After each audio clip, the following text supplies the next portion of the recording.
The last few seconds I tried to get out, I didn't think I was going to make it. I really didn't.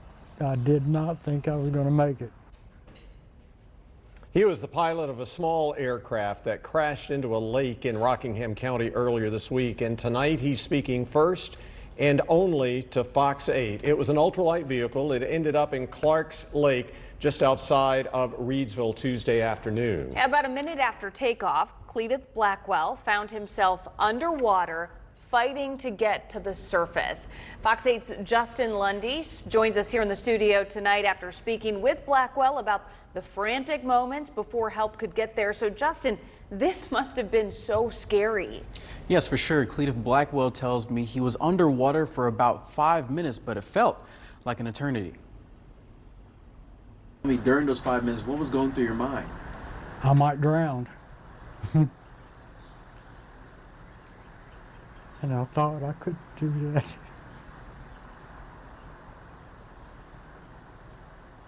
So I kept fighting. It was 5 minutes underwater Cletus Blackwell won't ever forget. The pilot, with more than 6 years of experience, recreationally flies around in this 250-pound ultralight vehicle often. I've done a lot of flying out of Pittsboro, down into Pittsboro, south of Pittsboro, east of Pittsboro. But just north of Pittsboro, on Tuesday afternoon, he attempted to go on another adventure at Wharf Airport in Reidsville while taking off from the runway that ends beside Clarks Lake.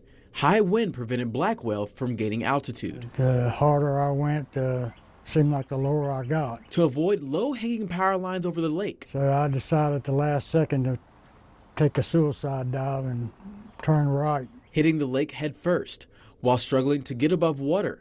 Blackwell says it was his wife's prayer before he took off that gave him the strength to keep fighting. And it was a good thing because the last few seconds I tried to get out, I didn't think I was going to make it. Thankfully, Blackwell made it to the surface and held on to a part of the vehicle sticking out of the water. Soon after, Joe Rauch, who lives beside the lake, rescued Blackwell with his canoe. Blackwell's back on his feet and shared he has 6 more ultralight vehicles in his storage unit. Now these are wooden ones. While he's thankful his situation had a good outcome, he says he's never flying in one of these again. After something like this happens, you kind of wake up and smell the coffee. I'll be 70 years old in a couple months, and I want to live to be at least as old as my dad, which is 92. Blackwell has bruises and a lung infection, which he is taking antibiotics for, and he calls the man who saved him an angel. And he also says that he has plans to sell the remaining 6 ultralight vehicles he owns. So glad that he is okay, Justin. Okay. Thank you. Now